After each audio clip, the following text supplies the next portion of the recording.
And as we look at our text tonight, it's kind of interesting because we see kind of a change and a pretty radical change in the history of Israel. And they have a very young history because Israel is, still alive, and his 12 sons have been born to him.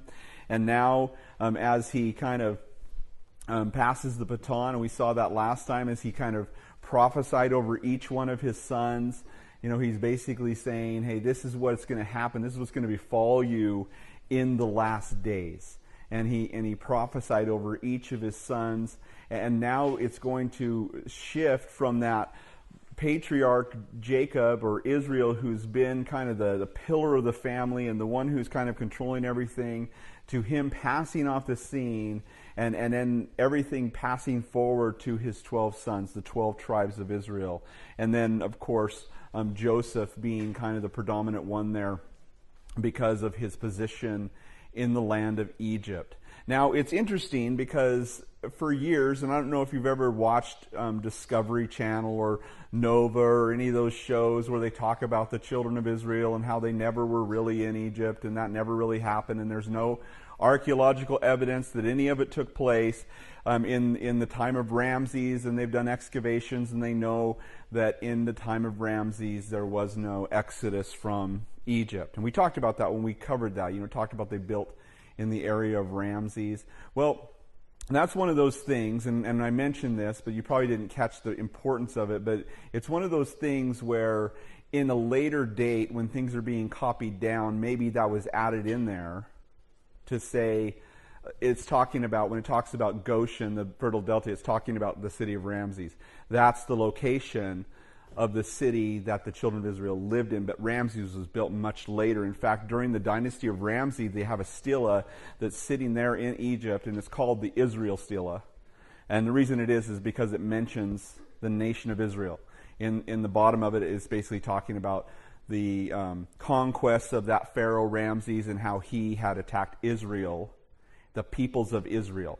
And that's interesting because if Ramses had attacked the peoples of Israel, that means that Israel was a nation already by the time that he attacked them.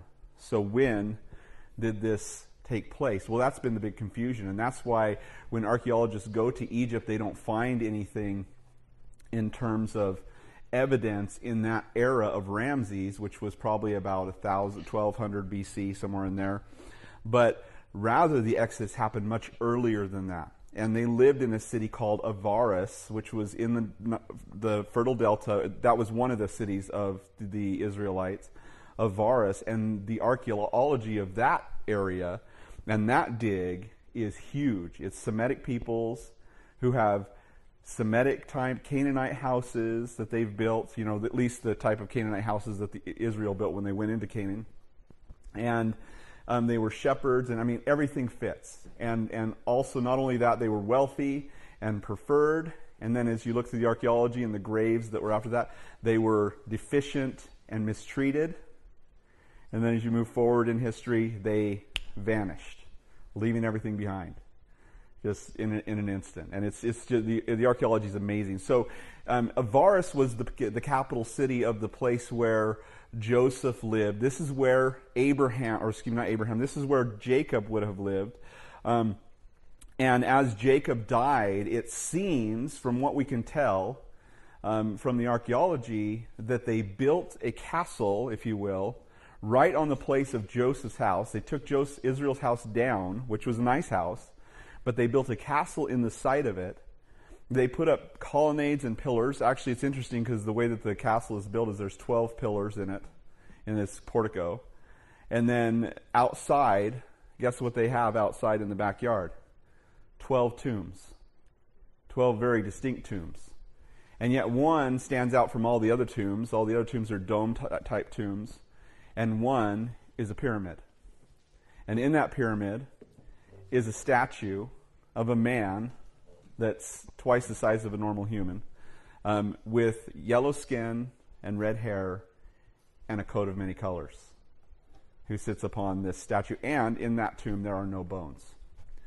Interesting, as we're going to see here. But we're going to actually, next week, I think we're going to watch a video next week about this whole thing. and kind of get us into the mood of the Exodus. But we're not going to go right into Exodus. We're going to do the end starting in December. And that's going to be a study in the end times, and that starts in December. So I encourage you to come for that. But for now, we're just going to finish up the book of Genesis tonight. And so in verse 49, it says, when Jacob had finished commanding his sons, chapter 49, verse 33, commanding his sons, he drew his feet into his bed and breathed his last and was gathered to his people. And so Jacob, or Israel, had lost his son at probably the age of 17, didn't see him for at least 13 years, no, actually longer than that, 15 years, somewhere in there, and then was able to spend the last 17 years of Jacob and Joseph's lives together. Before Jacob would die, he got to spend another 17 years with his son. And so very precious, to think you've lost somebody and then to find out they're still alive and then to be able to rekindle that relationship. And so there was a special bond between Jacob and Israel. Israel and Joseph. Get these confused. Again, I didn't get any sleep last night, so if I say crazy things tonight, then that's why.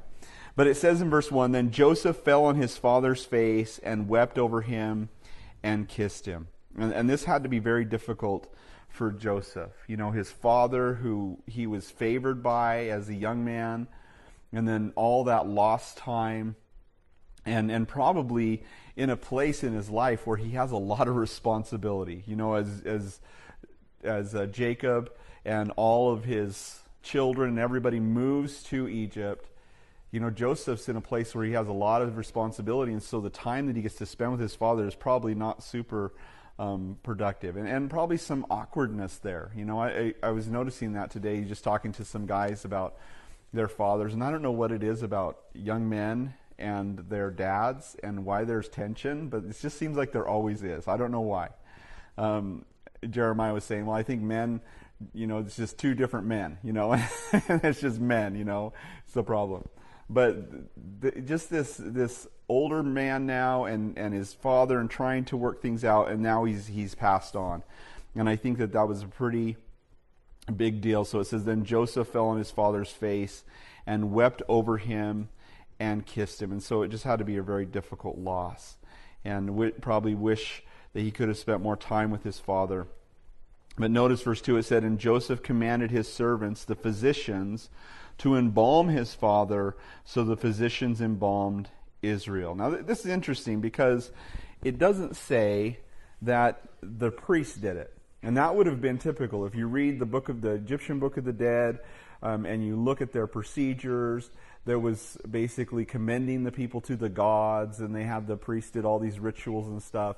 But instead of having the priest do it, which were the normal people who would embalm, he has his physicians do the embalming, because it's not to the gods of Egypt, it's to the God of Israel that he's commended. And so these guys, physicians, take him, they begin to do the embalming process. It tells us in verse 3, 40 days were required for him, for such are the days required for those who are embalmed, and the Egyptians would mourn for him 70 days. Now, the mourning would start, of course, at the moment he would die.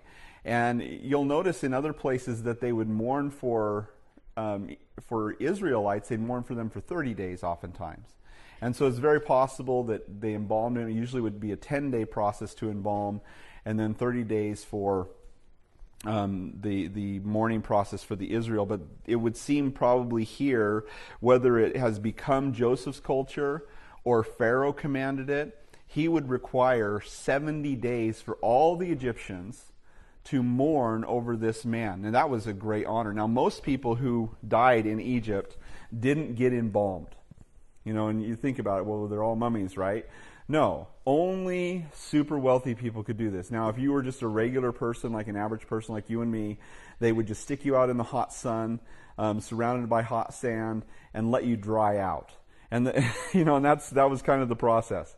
If you had some money, then they might anoint your body with oils and things like that. But the whole thing it was going to be your body was being preserved for the afterlife. And so poor people were going to be poor and have a poor body in the afterlife, and the wealthy, they would take and they would, remove their organs. They put juniper juice in their body to shrink the organs and to, basically get the putrescence out of their skin, to make their skin smell better. And then they had these crazy ways of extracting the brain through the nose, and just all these different things that they did. And it was a very, very intense process to remove the organs, to fill you with fluids that would preserve your body, and then only usually pharaohs or kings or very, very wealthy people would actually be mummified, where they'd actually stick you and wrap you in a mummification and anoint that with oil, and they would bury you in a tomb with lots of different things. It's interesting that in Avaris, where they find even the Israelites being buried, they find them being buried with a lot of things, like knives and tools, and sometimes even goats and sheep, like that are buried in their tomb with them, and probably adopting that at that time, and they spent 400 years in Egypt, so probably adopting that from the Egyptians, thinking, I'm going to need these things in the afterlife, I'm going to take them with me, right? And so they bury them in the tomb. So they find in their tombs, their graves, all kinds of things like that, but not mummified and not bones. I mean, other than just bones in these graves. But anyway, so Joseph has him completely embalmed, and then Pharaoh would probably have been the one that called for mourning for 70 days, which is significant because when the Pharaoh died, the Egyptians would mourn for 72 days. And so just slightly below in honor and prestige would be Israel, Zaphnath-Paneah, or Joseph's father. And so that was a pretty big deal. Now it says, verse 4, when the days of his mourning were past, Joseph spoke to the household of Pharaoh, saying, if now I have found favor in your eyes, please speak in the hearing of Pharaoh, saying, my father made me swear, saying, behold, I am dying in my grave, which I dug for myself in the land of Canaan. There you will bury me. Now therefore, please let me go up and bury my father, and I will come back. And so we see here Joseph honoring his father's wishes. And it's an interesting thing, isn't it? It's interesting how we as humans find that to be important. I've done a lot of funerals in my time and gone through final arrangements with people and just talked to them about, what do you want? And sometimes, and this is kind of different, but sometimes people are sick and they have the ability they know they're going, and they have the ability to arrange their own funeral. And so I sit down with them and they say, this is the song I want, this is what and I love that. I love it when people do that. And the reason I love that is because I can launch into, this person was ready for their funeral. And then I moved from, they were ready. In fact, they had all the songs picked. They knew who they wanted to read poems and everything, and it all came together according to their wishes. But they also were ready because they knew Jesus, right? And I think that's really the most important thing when it comes to a memorial service. But he has a specific desire. Remember, he made Joseph swear to him that he would not bury him in the land of Egypt, but that he would bury him in the land of Machpelah, or in Canaan, in Machpelah, where he bought the cave from the sons of Heth, that he would be buried in that plot. And in that plot was Abraham, was Sarah, was Rebekah and Isaac. And also, remember, that's where he buried Leah, his wife. It's interesting that he'd want to be buried there and not halfway between Bethel and Ephrathah or Bethlehem, where Rachel was buried. But rather he'd want to be buried with Leah and with his fathers. And significant that he'd want to be buried there. And maybe this is something we want to think about. But he says, I want to be buried in that place so that I can be with my people, with my ancestors. But more importantly, when the resurrection comes, he's going to wake up, not in Egypt, but in the promised land, and that was important to him. We talked about that a little bit, how we always face everybody east because Jesus is coming that way. You don't want to wake up the wrong direction, like, what's going on, Don't see it, but they do. They lay your head down facing front, so when Jesus comes, you're facing east. When you stand up, your head to the west, facing east. And so, you might want to think about that. But it doesn't matter. Honestly, when it comes to everything, ashes to ashes, dust to dust, right? That's what it says. That's what God told Adam. From the dust you came, to dust you shall return. And that's the way that it is for everybody. So if you're going to be cremated, don't be freaked out by that. Somebody came up to me the other day and they said, I was listening to a pastor on the radio. It was a pastor that's like right before me or something like that. And he was saying that if you're cremated, that you won't go to heaven. I was like, what? Are you kidding me? That's ridiculous. But people have weird ideas about things. And death is a scary thing, I think. I think it's a scary thing for us to think of dying and, what happens when we die. Now, as Christians, we have a hope, right? And we have our hope in Jesus. But, honestly, it's an unknown. You don't know what that's going to be like. What's it going to feel like? What's it going to be like? And I think we kind of have this idea of heaven like it's just some, misty non-reality. But the reality is that this is more misty non-reality than that's going to be. That's when we're resurrected, that's going to be real, right? We're going to be experiencing things and dimensions, and who knows what we're going to be able to perceive that we can't perceive here. And so it's nothing to fear as a Christian, but it is important. And so he's buried there in Israel. Now, it was a guy that was once buried, he was in Israel, not buried, but he was in Israel on a trip with his wife and his mother-in-law. And his mother-in-law, during the trip, actually passed away. She died in Israel while they were in Israel. And so they went, to the morgue or whatever, and the guy says, well, we have a couple options for you. For $5,000, she could be buried right here in the Holy Land.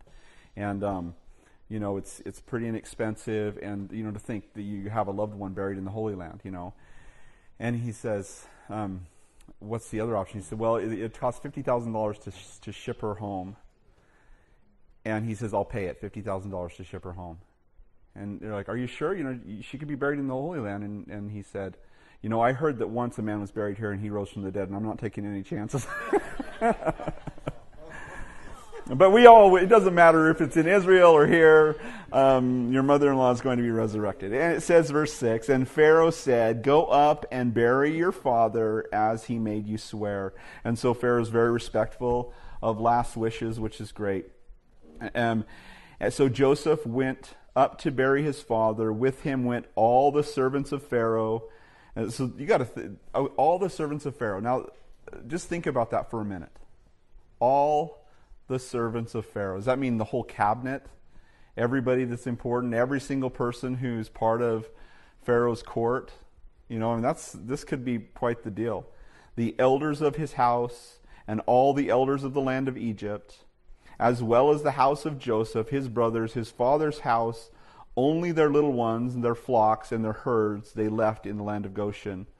And there went up with him both the chariots and horsemen, and it was a very great gathering. And so we're talking possibly thousands of people in procession, a giant Egyptian procession going all the way up, a several-day journey, going up to the land of Israel, or the land of Canaan at that time. And they came to the threshing floor of Atad, which is beyond the Jordan, and they mourned there with a great and very solemn lamentation.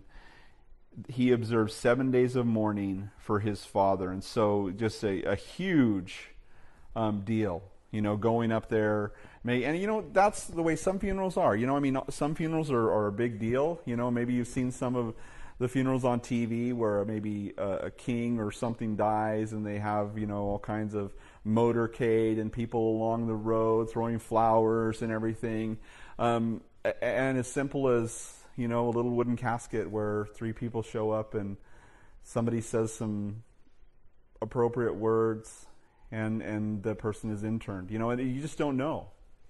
Every person, is different, but every person deserves a respectful burial, and I think that's that's interesting. But this here, we see just a great detail as far as this burial goes, and none other like it in the Bible. It says, when the inhabitants of the land, the Canaanites, saw the mourning at the threshing floor of Atad, they said, this is a deep mourning of the Egyptians. Therefore, its name is called Abel Mizraim, which is beyond the Jordan. And basically the place of mourning is the idea there. So his sons did for him just as he had commanded them. For his sons carried him to the land of Canaan and buried him in the cave in the field of Machpelah before Mamre, which Abraham bought with the field of Ephron the Hittite, as property for a burial place. And after he had buried his father Joseph, returned to Egypt, after he buried his father, Joseph returned to Egypt, he and his brothers and all who went up with him to bury his father. And and it's interesting because this whole thing, this whole description of his funeral and everything is really just a unique picture in the Bible.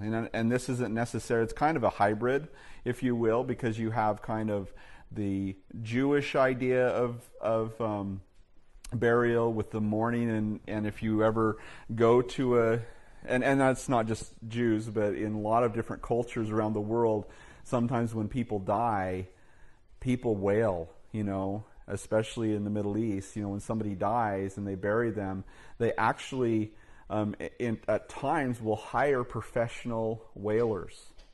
And the idea is that, you want to know how loved the person was, and so you hire people to cry really loud and obnoxiously, during, to show the deep sadness that you're feeling that they're gone, and then there's other cultures, and they're very quiet and they're very solemn and they don't, you might hear some whimpering, but it's different cultures around the world. But in this particular funeral, you have a mixture of Egyptian mourning period and embalming and all of that in this procession. But then you have just the heartfelt wailing and 7 days of mourning which would be typical for a Jewish funeral. And it says, verse 15, when Joseph's brothers saw that their father was dead, they said, perhaps Joseph will hate us and may actually repay us for all the evil which we did to him. So they sent messengers to Joseph, saying, before your father died, he commanded, saying, thus you shall say to Joseph, I beg you, please forgive the trespasses of your brothers and their sin, for they did you evil. Now please forgive the trespasses of the servants of the God of your father. And Joseph wept when they spoke to him. Now, this is interesting. Now, if you think about it, it's been 17 years. When his brothers came up to Egypt, they didn't know that this man, remember they called him the man, the man, Zaphnath-Paneah, the second in charge in Egypt, the guy who stood up and blah, blah, blah, through his interpreter, and the interpreter says, you're spies, and you've come to spy out the nakedness of the land, and you're lying, and they were just completely mortified and in fear, and he takes Simeon and puts him in jail, and just this traumatized group of men, and sent away, and then come back with Benjamin, and then the whole drama unfolds as he tries to keep Benjamin, and finally Judah just comes clean and says, hey, this is all my fault. Our sins repaid, come upon us. And then there's this reconnection. And Joseph reveals himself. And it's interesting because Joseph, it doesn't ever say when Joseph was put in blockade to be sold as a slave that he wept. It doesn't say that. It doesn't say that Joseph wept when they threw him in prison. But he wept when he saw his brothers, didn't he? He wept when he saw Benjamin, uncontrollably. And then when he reveals himself to his brothers, he weeps. He weeps for his brothers. He weeps for the loss that was there. And then he weeps for his father when he dies. Never weeps for himself, just for others. And now here he is told, your brothers want you to know that your father said. And is he weeping for his father? Is he weeping for his brothers? Or is he weeping because why would they think? Because they did him a lot of evil, and for sure, I don't know, maybe somebody's done you wrong in your past. And you think about the things that they did to you and how they've hurt you and how they've wronged you. And how if you could just get the chance to show them or to make it, square, or if you could just be able to get in their face and you get, be in that place where you could punish them for the evil things that they've done to you. And yet, they thought, Joseph's just waiting for Dad to be gone, and now that the mourning is past and the funeral is over, now he's going to get his revenge on us. And so they make up this story about, Dad said before he died, which he never said. Never said that. They lie. They lie to try to cover up their tracks. They lie to try to protect themselves. And it just says, Joseph weeps. It's been so much loss. So many years lost.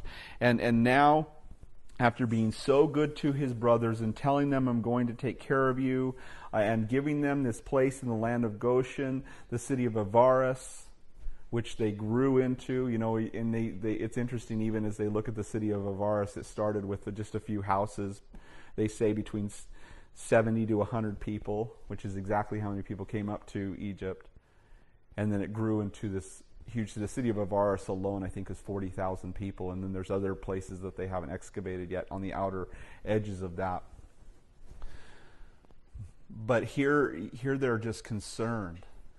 Joseph is going to kill us. He's not going to forgive us. And so the messengers come and deliver this. But notice Joseph's response. He weeps. And then it says, verse 18, his brothers also went and fell down before his face. And they said, behold, we are your servants.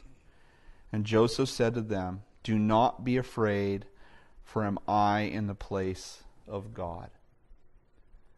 And I think that is so important for us to realize. Am I in the place of God? When we think about evil that's done in this world, and we think about the wrongs that are committed against people, and when you think about just horrible things, and I don't want to even describe some of the things that have happened to people and will happen to people. And yet, so often, it's the family of somebody they've lost in a horrible way. They can't wait for the day, the closure, not just of the funeral of the person whom they've lost, but the day where they can sit in the little room and they can watch the injection go in for the lethal injection to kill the person who'd hurt them or taken away their loved one. Or back in the day, to see somebody hung or to see somebody electrocuted or whatever it might have been. And yet, you interview those people and it doesn't take away the pain. It doesn't solve the problem.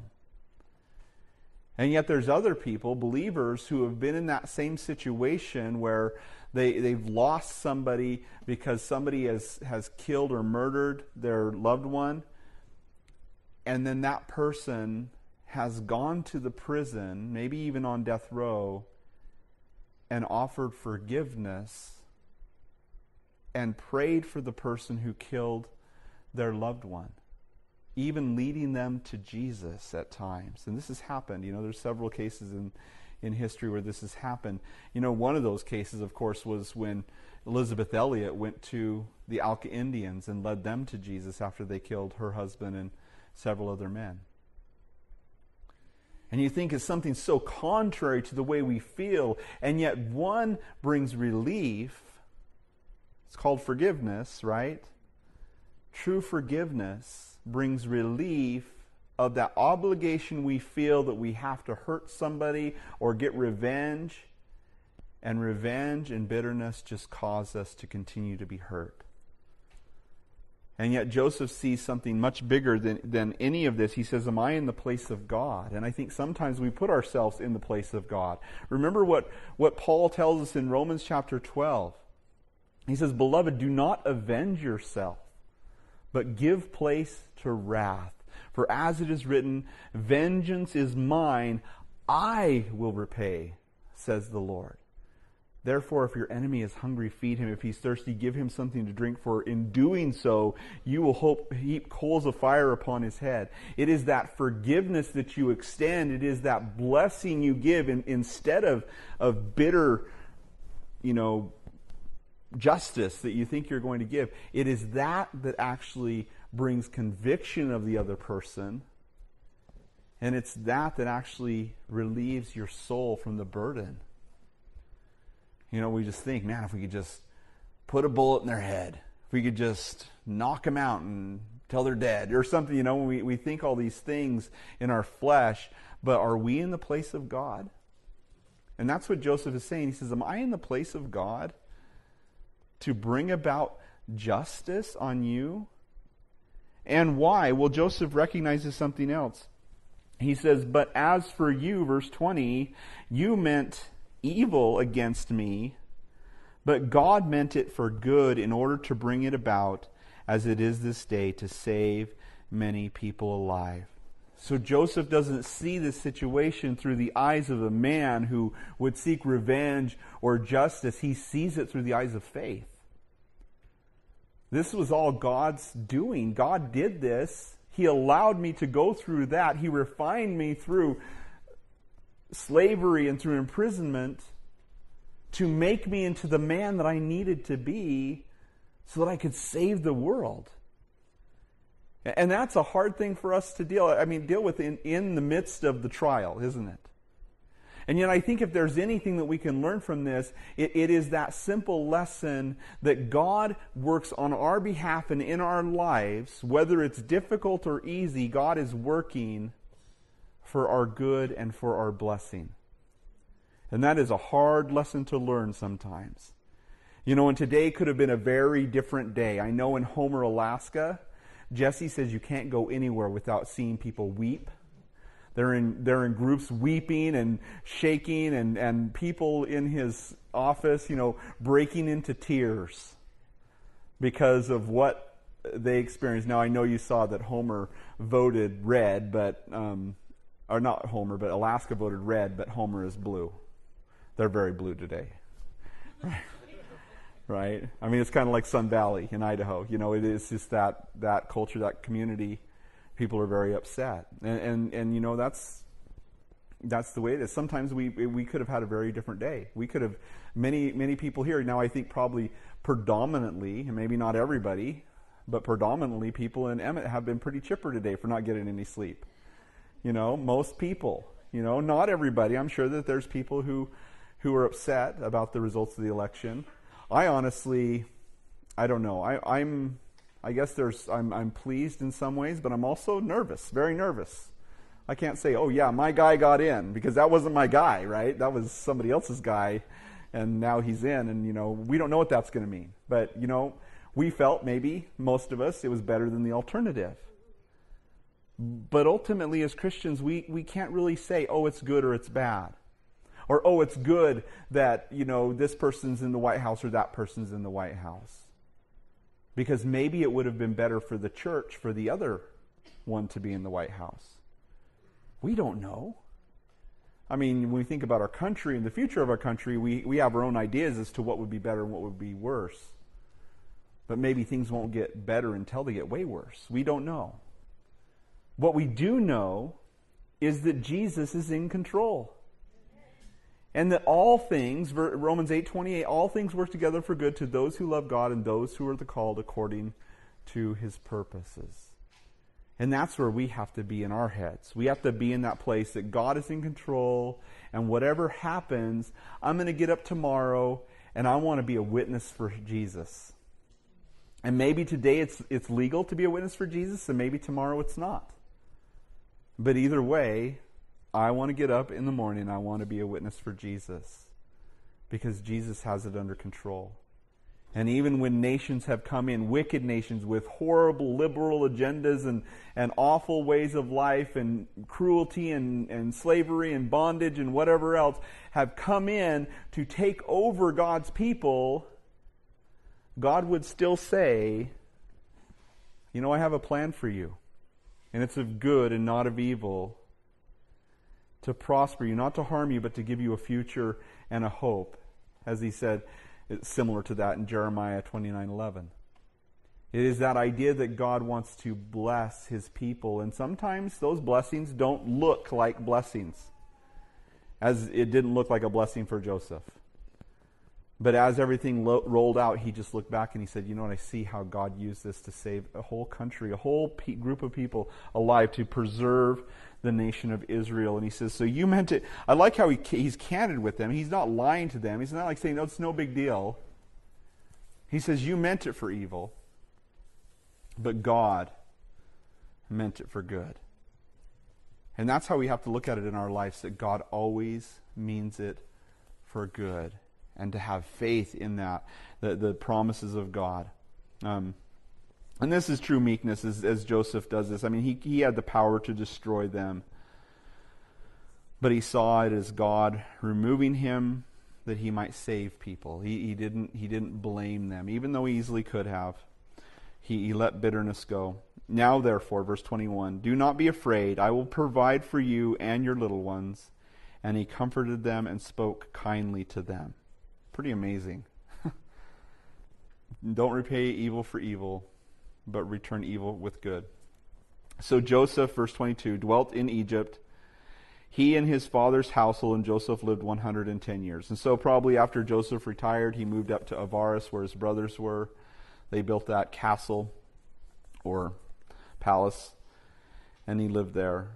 Joseph saw Ephraim's children to the third generation, and the children of Machir, the son of Manasseh, were also brought up on Joseph's knees. And so Joseph lived a long life. He saw 3 generations of grandchildren. Such a blessing to see that. You know, and so did Abraham. Remember, Abraham had Isaac, and Isaac had Jacob, and Jacob had Joseph and Esau, and Esau and Jacob were 15 years old when Abraham died. You know, so you got to see the generations of his kids as well. So such a blessing.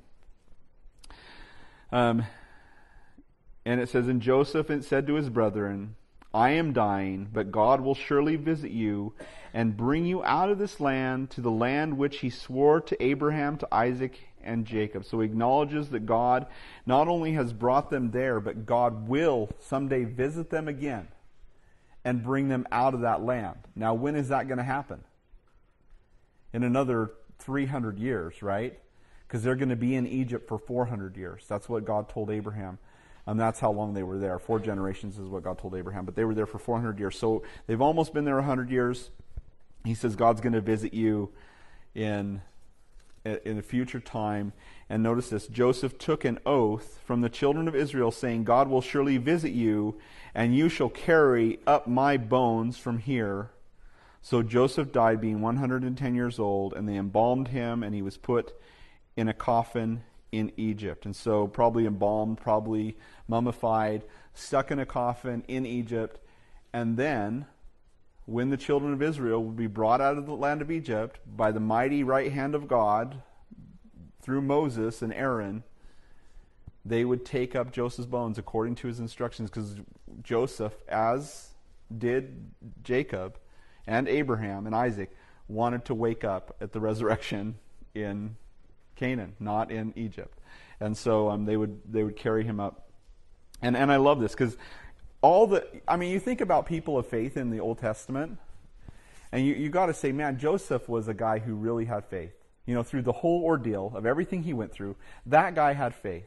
And yet, when it comes to the hall of faith, the annals of faith of the Bible, Hebrews chapter 11, where it declares by faith the things that people did, this is what Joseph gets. By faith, Joseph, when he was dying, made mention of the departure of Israel and gave instructions concerning his bones. That's it. That's all it says about him. It doesn't say by faith he believed that God had a plan when he was thrown into the prison. He doesn't say any of that. I mean, you'd think that they would say something. By faith he forgave his brothers, knowing it was God. No, he just says he told them what to do with his bones. But that's a pretty big thing. Because it speaks of 2 things. It speaks of, one is that God is going to fulfill his promise to bring our people back to the land of Israel. And look how faithful God has been to that very thing. I mean, if you can think of anything in the world that is miraculous, that proves the existence of God, it is the children of Israel. I mean, think about that. Here's a people who were displaced into Egypt, grew into a nation, and moved to the land that God told them to, receiving it from God as a gift, and then driven from that land by the Assyrians and by Nebuchadnezzar, coming back, part of them coming back into the land, some of them still displaced all over the world from the Assyrians, but then coming back into the land from Babylon after being gone for so long under Nehemiah and Ezra, and then being in the land for several hundred years until 70 A.D. when the Romans came in and destroyed Jerusalem, scattered the Jews, most of them to Germany, but all over the world. And I think that it was like a third of the population of the Israel was killed in the Second World War under Hitler. A third of the population of Israel, of Jews alive in that day, were killed in the Second World War. Some crazy, ridiculous amount. 6 million of them, specifically there in Germany, killed in concentration camps. Crazy to think about. And yet God would then take these people who have been out of their land for almost 2,000 years and reestablish them back in their land. And now, after 2,000 years of no nation of Israel, there's all of a sudden a nation of Israel again? That's ridiculous. It blows your mind to think that a nation of people, a people group, could go back into their land to repossess it. Now, what's even more amazing than them going back is that they were still a people, spread out all over the world, from China all the way to America. There were Jews, and they were still, after 2,000 years, they were still Jews. And that they could bring them back into the land, and they were still, many of them still practicing Judaism in China, in Ethiopia, in America, and all over the world. I mean, that's miraculous. I mean, how in the world? And so it's not like, oh, Joseph, stupid idea. You let your bones be buried there, and then your people got driven out and never to be seen again. Now you're going to wake up and nobody's going to be there. No, people will be there when he wakes up. To this day, isn't that crazy? And so he gave instructions concerning his bones because he wanted them to be where the people of Israel would be and still are today, after being gone for so long, so many times. It's amazing. And yet proof of the Bible, because God said in the last days I will bring you back into the land. And even the statement is made in Jeremiah, can a nation be born in a day? And it was, May 14th, 1948. Fulfilling prophecy, proving that we're in the last days, as the Bible says. I mean, man, we live in exciting times. Not just in our country, but just in the end times, And so to be thinking about that and to kind of whet your appetite for end time study. Let's pray.